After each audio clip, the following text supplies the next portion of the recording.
Hello everyone, मैं कृष्णा पटेल एक बार फिर से आप सभी के सामने ऑनलाइन। और आज का हमारा टॉपिक फिर से वही डायरेक्ट इनडायरेक्ट पार्ट 6 में आज हम लोग बात करेंगे change of imperative type sentences from direct into indirect. अभी तक हम लोगों ने assertive type sentence, interrogative type sentence और आज हम लोग पढ़ेंगे इंपेरेटिव टाइप सेंटेंस। हर टाइप के सेंटेंस का रूल्स अलग अलग होते हैं, तो देखते हैं कि इंपेरेटिव टाइप सेंटेंस होते क्या है। तो बच्चों, इंपेरेटिव टाइप सेंटेंस में सबसे पहले पहचानने का तरीका है, इसमें कुछ भाव होते हैं, कुछ आपकी फीलिंग्स होती हैं, जिनको हिंदी में भाव कहते हैं। फीलिंग्स कौन कौन सी होंगी? सबसे पहले सजेशन का भाव, सजेशन मीन्स सुझाव। सेकेंड एडवाइस, एडवाइस मीन्स सलाह। ऑर्डर आदेश का भाव, कमांड दिशा निर्देश का भाव, रिक्वेस्ट निवेदन का भाव। जितने भी फीलिंग्स होते हैं सब्जेक्ट के ऑब्जेक्ट के लिए, सब्जेक्ट का ऑब्जेक्ट के लिए जो भी फीलिंग्स होगा वो इंपेरेटिव टाइप सेंटेंस के अंतर्गत आता है। सेकेंड चीज को पहचानने का तरीका है, कैसे पहचानोगे? सेकेंड चीज पहचानना, तो इसको पहचानने का दूसरा तरीका है, ये सेंटेंस हमेशा स्टार्ट होगा वर्ब के फर्स्ट फॉर्म से। ये सेंटेंस हमेशा स्टार्ट होगा वर्ब के फर्स्ट फॉर्म से और ये होगा अफर्मेटिव। अफर्मेटिव में हमेशा वर्ब के फर्स्ट फॉर्म से। और अगर यही सेंटेंस नेगेटिव हुआ, यही इंपेरेटिव सेंटेंस अगर नेगेटिव हुआ तो ये स्टार्ट होगा डू नॉट से। तीसरी मोस्ट इंपोर्टेंट चीज जो आपको हमेशा याद देनी है कि इस टाइप का सेंटेंस जिसमें यू सब्जेक्ट छिपा रहता है, यू जो सब्जेक्ट का काम करता है वो हमेशा हिडन रहता है सेंटेंस में, वो आपको दिखाई नहीं देगा। क्योंकि ये सब भाव जो है, ये सब फीलिंग्स हैं। आप रिक्वेस्ट किसी दूसरे से करोगे, कमांड भी किसी सामने वाले से करोगे, तो सेकेंड सब्जेक्ट या सेकेंड प्रोनाउन आपने टेबल में देखा हुआ था, यू था। फर्स्ट पर्सन सेकेंड पर्सन, और सेकेंड पर्सन में क्या था बेटा? यू। तो हम जितने भी अपने भाव किसी को बताएंगे तो वो सामने वाला होगा, तो सामने क्या होगा? आप। और आपकी इंग्लिश क्या होती है? यू। तो हमेशा ये छिपा होगा, ये पहचानने का तरीका हो गया। अब देखते हैं कि चेंज कैसे करना है। अगर रिक्वेस्ट की फीलिंग है, रिक्वेस्ट का भाव है, तो रिपोर्टिंग वर्ब सेड टू के स्थान पर रिक्वेस्टेड। इस सेड पास्ट में है इसलिए रिक्वेस्टेड होगा। यहाँ पर कमांड का भाव है तो कमांडेड, ऑर्डर का भाव है तो ऑर्डर, एडवाइस का भाव है तो एडवाइज्ड, एडवाइस एडवाइज्ड। यहाँ सजेशन का भाव है तो सजेस्टेड होगा। रिपोर्टिंग वर्ब सेड टू की जगह। कीप इन योर माइंड, यहाँ पर सेकेंड फॉर्म हो रही है क्योंकि रिपोर्टिंग वर्ब प्रेजेंट को पास्ट में है। दूसरा नियम देखते हैं, कॉमा इन्वर्टेड कॉमा की जगह हमेशा इंफिनिटिव टू का यूज करना है। किसका यूज करना है? टू का। और देखिए टू के बाद हमेशा वर्ब की फर्स्ट फॉर्म यूज की जाती है। तो आपको अब टेंशन लेने की आवश्यकता नहीं है कि इसमें टेंस आने वाले हैं, तो टेंस की टेंशन बेटा क्या हो गई? गायब हो चुकी है, क्योंकि टू लगेगा और टू के बाद जो वर्ब आएगी वो फर्स्ट फॉर्म आएगी, क्योंकि सब्जेक्ट तो इसमें छिपा हुआ है, तो सब्जेक्ट चेंज करने की आपको आवश्यकता नहीं पड़ेगी। तो आते हैं सेंटेंस पर।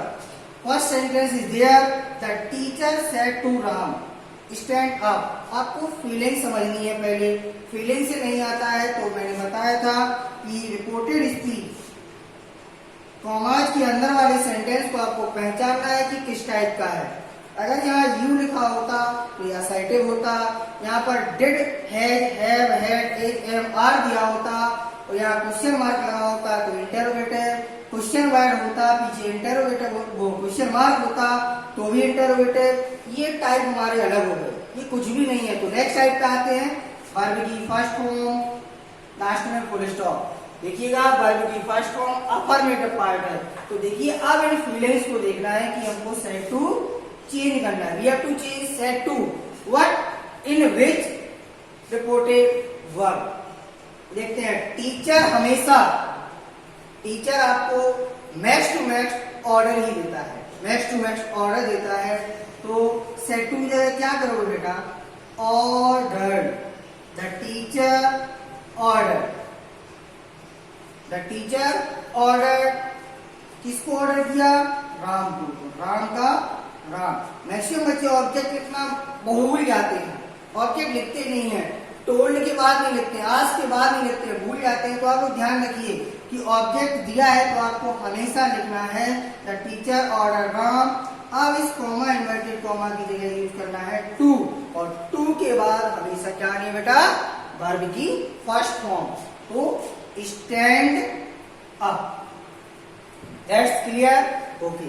Next, the old man said to me. बूढ़े आदमी ने मुझसे कहा please give me.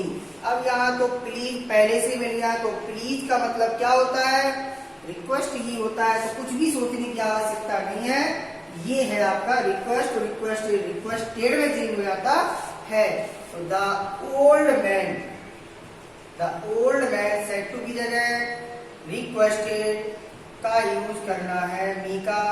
Me comma inverted comma की जगह टू का यूज करना है, और टू के बाद वर्ब की फर्स्ट फॉर्म गिव। अब ये मी क्या है? मी टेबल याद कीजिए। Me, I, me, myself. I, me subject object. Me क्या है बेटा? ऑब्जेक्ट। ऑब्जेक्ट है लेकिन किसका? तो देखते हैं। ये फर्स्ट पर्सन का ऑब्जेक्ट। आप लोगों ने बताया कि ये फर्स्ट पर्सन का ऑब्जेक्ट है, और फर्स्ट पर्सन का ऑब्जेक्ट चेंज होता है रिपोर्टिंग स्पीच के सब्जेक्ट के अनुसार। और रिपोर्टिंग स्पीच का सब्जेक्ट क्या है? Old man. ओल्ड मैन के लिए सब्जेक्ट क्या आता है? ही, और ही का ऑब्जेक्ट बेटा होता है हिम। यहाँ क्या लगा दिया? हिम। ही का क्या हो गया? हिम।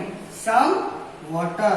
बूढ़े आदमी ने मुझसे निवेदन किया कि मुझे कुछ पानी दे दीजिए। Next question, the saint said to me. किसी साधु ने मुझसे कहा बी ऑनेस्ट। साधु हमेशा आपको अच्छी अच्छी सलाह देते हैं। साधु आपको क्या देते हैं? सलाह। तो सेड टू की जगह क्या आ जाएगा? एडवाइज्ड।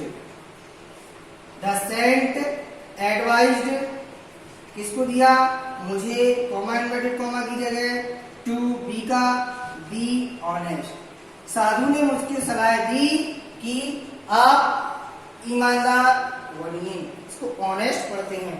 अगला एग्जांपल है आपके सामने, the teacher said work hard watch.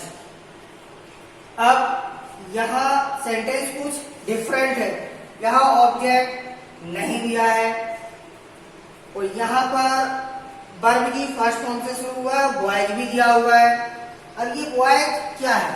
अगर किसी भी सेंटेंस के अंदर गर्ल्स, बॉयज, किसी प्रॉपर नाउन का यूज हो, राम, श्याम, मोहन, गीता, तो उसको हम लोग ऑब्जेक्ट मान लेते हैं। ध्यान रखिए, कोई प्रॉपर नाउन, बॉयज, गर्ल्स कुछ भी दिया हो तो उसको हम प्रॉपर नाउन की भांति मान लेते हैं। तो टीचर ने बच्चों से कहा वर्क हार्ड, मेहनत करो, तो टीचर ने सलाह दी। क्योंकि मेहनत करने के लिए टीचर आदेश नहीं देता है, वो हमेशा सलाह देता है। The teacher advised. एडवाइज भी कर सकता है और सुझाव, सजेशन भी दे सकता है। The teacher advised to. Advise किसको? Wise. Advise wise to work hard. कि टू कहां से आ गया? कॉमा इन्वर्टेड कॉमा की जगह हमने टू का यूज किया है। नेक्स्ट थोड़ा और डिफरेंट है आपके सामने। ये सेंटेंस डू नॉट से शुरू हुआ है, मतलब नेगेटिव है किसका? इंपरेटिव सेंटेंस का। कोई दिक्कत नहीं है, पढ़ते हैं। The doctor said to the patient. तो डॉक्टर बेटा क्या करता है? धमकी देता है, निवेदन करता है, सलाह देता है। द डॉक्टर एडवाइज्ड किसको? The patient. The doctor advise the patient. इसको दो तरीके से बना सकते हैं। अगर आपने यहाँ पर इन्फ्लुएंस की रिपोर्टिंग वर्ब का यूज किया है, तो आप इस डू नॉट को किसमें चेंज कर दोगे बेटा? नॉट टू में। ध्यान रखिए, अगर आप किसी भी रिपोर्टिंग वर्ब के भाव के अनुसार चेंज कर रहे हो डू नॉट वाले सेंटेंस को, तो आपको डू नॉट की जगह क्या करना है? आप not to, patient not to smoke. जरा पढ़ते हैं इस सेंटेंस को। डॉक्टर ने पेशेंट से कहा कि धूम्रपान मत करिए। डॉक्टर ने पेशेंट को सलाह दी कि धूम्रपान मत करो। बात वही है। इसका दूसरा तरीका भी है। दूसरा तरीका कैसे देखते हैं? The doctor forbid, the doctor forbid. अब ये फॉरबिड क्या है इसको समझते हैं।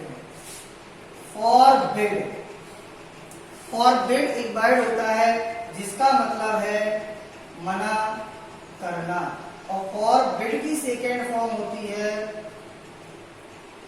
फॉरबिड। फॉरबिड की सेकेंड फॉर्म है फॉरबिड। सेकेंड क्यों है? क्योंकि रिपोर्टिंग वर्ब जो दी है हमको पास्ट में, और इसका मतलब क्या होगा? मना किया। ये पहले से ही नकारात्मक वर्ड है, नेगेटिव वर्ड है, इसीलिए अब हम नॉट का यूज नहीं करेंगे। अर्थात किसी भी सेंटेंस में अगर डू नॉट का यूज किया और वहां पर आप रिपोर्टिंग वर्ब को चेंज कर रहे हो, उसकी जगह पर आप फॉरबिड का यूज कर रहे हो, तो आप डू नॉट की जगह सीधा टू का यूज करोगे, उसकी जगह नॉट टू का यूज नहीं करना है। देखिएगा, the doctor forbid to, forbid था पेशेंट, फॉरबिड था पेशेंट टू स्मोक। डॉक्टर ने पेशेंट यानी मरीज को मना किया काय के लिए? स्मोक करने के लिए। इसके बाद कुछ और एग्जांपल्स हैं जिनको हम डिस्कस करते हैं। ये था आज का हमारा इंपरेटिव टाइप सेंटेंस का पूरा समराइजेशन। इसके बाद नेक्स्ट टाइप की हम बात करेंगे। इसी इंपरेटिव टाइप सेंटेंस में आते हैं request with let, that means let वाले बात, जो कि आपको पार्ट 7 में मिलेंगे। तो सबसे पहले इसको पढ़िएगा, नोट डाउन कर लीजिए, एक एक नोट्स बना लीजिए। Thank you very much.